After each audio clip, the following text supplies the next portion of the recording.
Yesterday, Janet Yellen warned the American people that the U.S. dollar is doomed. Is the U.S. even trying to stop de-dollarization? Can it even stop it? Yesterday, Janet Yellen said some of the quiet parts out loud as the Treasury Secretary warned the American people should, quote, expect over time a steady decline in the dollar as the global reserve currency. In testimony before Congress, she was asked about threats to the dollar from the administration's unprecedented weaponization of the dollar as a political tool, most dramatically the seizure of the Russian central bank's sovereign dollars in hopes of sparking a bank crisis. It didn't work. Actually, our banks failed. Note, we didn't even do that during the Cold War because it breaks a sacred trust that the dollar will be there when you need it for all countries. Yellen first waved it off, saying countries targeted by sanctions are obviously going to avoid the dollar. By the way, they didn't used to do that because even pariah countries need stable and liquid stores of value. Recall Iran's pallets of US dollars.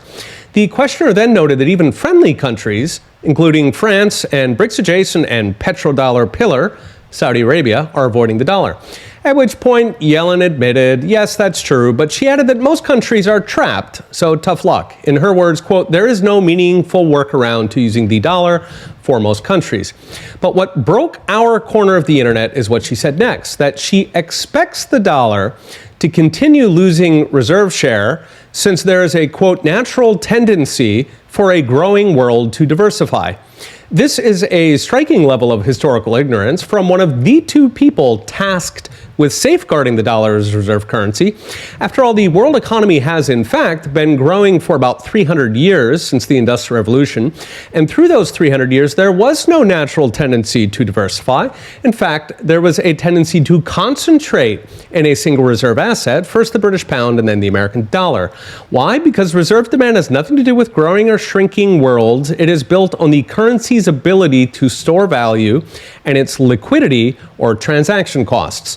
Surely Yellen knows this. She has a Ph.D. from Yale. She taught at Harvard. She's been both Fed chair and Treasury Secretary. Indeed, she's married to a Nobel economist. In other words, she is lying. She knows there is no natural tendency to lose reserve currency. That's something you have to lose yourself. On the contrary, that natural tendency to concentrate is the whole point of having a reserve currency. In fact, it's the point she bragged about in the previous sentence about meaningful workarounds for all the weak countries that the U.S. can bully. China, of course, is doing everything it can to provide that, quote, meaningful workaround, while, going by Yellen's speech, the U.S. is not going to do anything about it.